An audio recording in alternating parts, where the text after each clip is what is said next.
এই যারা বলেন দোয়া কবুল হয় না, দেখেন নিজেদের সাথে মিলে কিনা। এই 5টা শর্ত যদি পাওয়া যায়, মুহূর্তেই আপনার দোয়া আরশে যে নক করবে। 1 নাম্বার শর্ত আকলুল হালাল, হালাল খাওয়া। কি খাওয়া? আমরা দুইটাই খাই,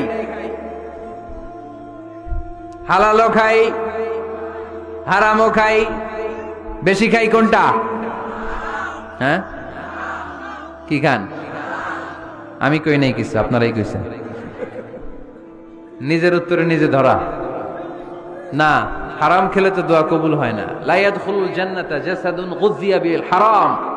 ওই দেহ কখনো জান্নাতে যায় না যে দেহ হারাম খেয়ে বর্ধিত হয়েছে। কেন দোয়া কবুল হয় না? মিলিয়ে নেন নিজের জীবনের সাথে, জাস্ট একটু মিলিয়ে নেন, খেয়াল করেন। আকলুল হালাল 1 নম্বর শর্ত। ইউর ইনকাম শুড বি হালাল, ইউর ফুড শুড বি হালাল, ইউর ড্রিঙ্ক শুড বি হালাল, ইউর ফ্ল্যাট শুড বি হালাল, your bank balance should be হালাল। চিল্লায় বলেন ঠিক কি না? এক লোক কাবার চারপাশে শুধু দোয়া করে, ইয়া রব, ইয়া রব, ও আমার রব, তুমি আমারে মাফ করে দাও, তুমি আমারে মাফ করে দাও। এই সাহাবীর কান্নাকাটি দেখে, এই লোকের কান্নাকাটি দেখে অন্য সাহাবারা বলল, আজকের সব সওয়াব এই লোকে নিয়ে যাবে। সব সওয়াব তো আজকে ওনার। এর দোয়া কবুল। আল্লাহর হাবিব বললেন, ওয়া মাতআমুহু হারাম, ও যা খায় হারাম খায়। ওয়া মাশরাবুহু হারাম, যা পান করে হারাম। মালবাসুহু হারাম, তার ড্রেস আপ এটা হারাম টাকা থেকে আসে। ফা আন্না ইউস্তাজাবু লাহু, কেমন করে আল্লাহ ওর দোয়া কবুল করবে? আল্লাহ ঠেকা পড়ছে নাকি? ইন্নাল্লাহা তাইয়্যিব লা ইয়াকবালু ইল্লা তাইয়্যিবা। আল্লাহ নিজে পবিত্র, আল্লাহ পবিত্র ছাড়া কোনো অপবিত্র জিনিস গ্রহণ করেন না। জিহাদের ময়দানে একজন সাহাবী ছিল, সর্বপ্রথম তীর মেরেছিল। নাম কে বলতে পারবে? সাআদ বিন আবি ওয়াক্কাস রাদিয়াল্লাহু তাআলা আনহু। উনি একবার আল্লাহর হাবিবকে বললেন, ইয়া রাসূলুল্লাহ, উদু আল্লাহ আইয়াজআলানি মুস্তাজাবাদ দাওয়া। ও নবী, আপনি তো দোয়া করলে কবুল হয়, আপনি একটু আমার জন্য দোয়া করেন, আল্লাহ যেন আমারে মুস্তাজাবুদ দাওয়া বানিয়ে দেয়। কি বানিয়ে দেয়? মুস্তাজাবুদ দাওয়া মানে কি জানেন? যিনি চাইতে দেরি, কবুল হতে দেরি হয়।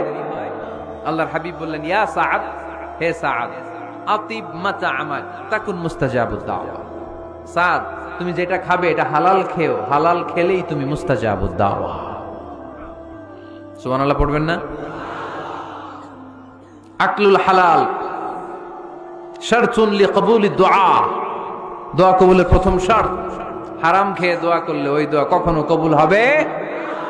2 নাম্বার শর্ত, দোয়াটা করতে হবে একজনের কাছে, তিনি কে? চাইতে হবে একজনের কাছে, তিনি কে?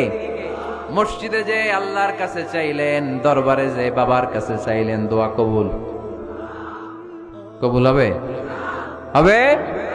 চাইতে হবে একজনের কাছে, তিনি কে? অন্য কোথাও যেন আমরা না চাই। মাজারে যে যাওয়া যায় না, মাজার জিয়ারতের জন্য যাবেন, যে সালাম দিবেন, নিজের জন্য দোয়া করবেন, কবরে শুয়ে থাকা লোকটার জন্য দোয়া করবেন। ওখানে কিছু চাওয়া যাবে? চাইবেন কার কাছে? 2টা গেল শর্ত। 3 নাম্বার, ইয়াকিন থাকতে হবে যে আমার দোয়াটা কবুল হচ্ছে। যখন দোয়া করবেন আপনার এই বিশ্বাস থাকতে হবে, আমার রব আমার ফরিয়াদ শুনছে, তিনি আমার কথা শুনতে পাচ্ছে, আমি চাওয়া মাত্রই তিনি সব দিয়ে দিতে পারে, এবং আমার রব আমাকে ফিরাবে না, তিনি দিবেনই। এরকম ইয়াকিন থাকতে হবে। উদু আল্লাহ ওয়া আনতুম মুকিনুনা বিল ইজাবা, এমন ভাবে দোয়া করো যে তুমি সুনিশ্চিত এই দোয়া কবুল হবেই। এই নিশ্চয়তা নিজে নিজে নিয়ে নেবে।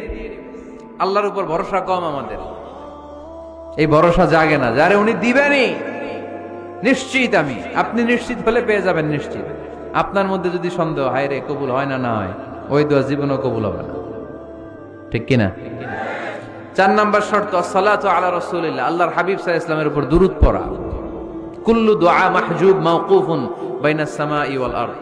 আমরা যা দোয়া করি সব আকাশ জমিনের মাঝখানে পেন্ডিং হয়ে থাকে। মা লাম ইউসাল্লা আলাইহি, আল্লাহর হাবিব বললেন, যতক্ষণ না আমার উপর দুরূদ শরীফ পড়া হয়। আওয়াজ করে সবাই পড়েন, সাল্লাল্লাহু আলাইহি ওয়াসাল্লাম। আল্লাহর হাবিব সাল্লাল্লাহু আলাইহি সাল্লামের উপর দুরূদ না পড়লে ওই দোয়া কঠিন কালে আল্লাহ কবুল করেন। আকাশ জমিনের মাঝখানে পেন্ডিং। মেসেজ করেছেন আপনার বন্ধুকে, আপনার মোবাইলে টাকা নাই, মেসেজটা কি হয়ে থাকে? পেন্ডিং, তাই না? যখনই টাকা ঢুকাবেন সাথে সাথে সেন্ট। আপনার সব দোয়া পেন্ডিং হয়ে আছে আকাশ, আজকে দুরূদ করে দিবেন, সব সেন্ট মুআল্লাক, সব ঝুলে থাকে। মাহজুবুন মুআল্লাকুন বাইনাস সামাই ওয়াল আরদ। মনে থাকবে ভাইরা, 5 নাম্বার সর্বশেষ শর্ত হলো মুওয়াফাকাতুদ দুআই বিদ-দাওয়াব। শুধু দোয়ায় কাজ হয় না, দোয়ার সাথে মাঝে মাঝে দাওয়ারও দরকার আছে না নাই? দোয়াও লাগবে, দাওয়াও লাগবে, ঠিক কিনা? আপনার ছেলের জন্য আপনি দোয়া চাইতে আসলেন, হুজুর দোয়া করেন। অনেকে কলম নিয়ে আসে আমাদের কাছে, কলম। আমি ভাবছি আমারে গিফট করবে, পরে কয় না, গিফট না, ফুদিয়া দেন, ফুদিয়ে দেন। কেন? আমার ছেলের পরীক্ষা, আপনার ফু পাইলে গোল্ডেন এ প্লাস। আমি কই সর্বনাশ, লেখাপড়া না করলে ডবল জিরো পাবে, দোয়ায় কাজ হবে না। আগে পড়াশোনা করতে হবে, তারপরে দোয়ায় কাজ হবে, ঠিক কিনা? দোয়াটা ভ্যালিউ অ্যাড করে, ইট অ্যাডেড দ্য ভ্যালিউ। কিন্তু আগে লাগবে লেখাপড়া, আগে লেখাপড়া। অসুস্থ হয়েছেন, খালি দোয়া চাইতেছেন, চিকিৎসা নেয়া বড় সুন্নাহ। আল্লাহর হাবিব সাল্লাল্লাহু আলাইহি ওয়াসাল্লাম অসুস্থ হলে চিকিৎসা নিতেন, সুবহানাল্লাহ পড়েন। দোয়ার সাথে দেওয়া লাগবে। এক ছেলে পীর সাহেব হুজুরের কাছে দোয়া চাইছে, হুজুর আমার সন্তান নাই, আল্লাহ যেন একটা ছেলে দেয়, দোয়া করেন। হুজুর দোয়া করছে, ছেলে হয় নাই। পরের বছর আবার দোয়া, হুজুর দোয়া করেন আল্লাহ যেন ছেলে দেয়, ছেলে হয় নাই। তৃতীয় বছর আইসা বলে, হুজুর দোয়া করেন, ছেলে হয় নাই। পীর সাহেব হুজুর মনে মনে কয়, ঘটনা কি? ওর ছেলে হয় না কেন? জিজ্ঞেস করলো, বাবা তুমি কি বিয়ে করছো? কয় না, বিয়া তো করি নাই। পীর সাহেব হুজুর বললেন, আগে বিয়েটা তো করবি, তারপরে না সন্তান। তো বিয়ের পর্বটা তো সারো, তবেই না সন্তান পাওয়া যাবে, ঠিক কিনা? দোয়ার সাথে দেওয়া লাগে।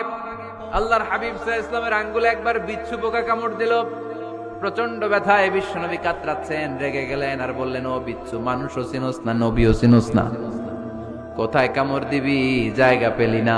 কিন্তু বিশ্বনবী ব্যথা পাচ্ছেন। আম্মা জান আয়েশাকে বললেন, রাদিয়াল্লাহু তাআলা আনহাকে বললেন, লবণের পানি নিয়ে আসো, গরম দাও, ঢালো। উনি আরাম পাচ্ছেন আর সূরা ইখলাস পড়ে ফু দিতে লাগলেন, ফাতিহা পড়ে ফু দিতে লাগলেন। গরম পানি ঢালা শেষ, ফু দেওয়া শেষ, আঙ্গুলের ব্যথাও। দেখছেন কি কম্বিনেশন? দোয়াও লাগে, সাথে সাথে কি লাগে? দাওয়াও লাগে। দোয়া আর দাওয়া দুইটার সমন্বয়ে আপনাকে সফলতা দিবে কে? সফলতা একজনই দেয়, তার নাম, জোরে বলতে হবে, তিনি কে?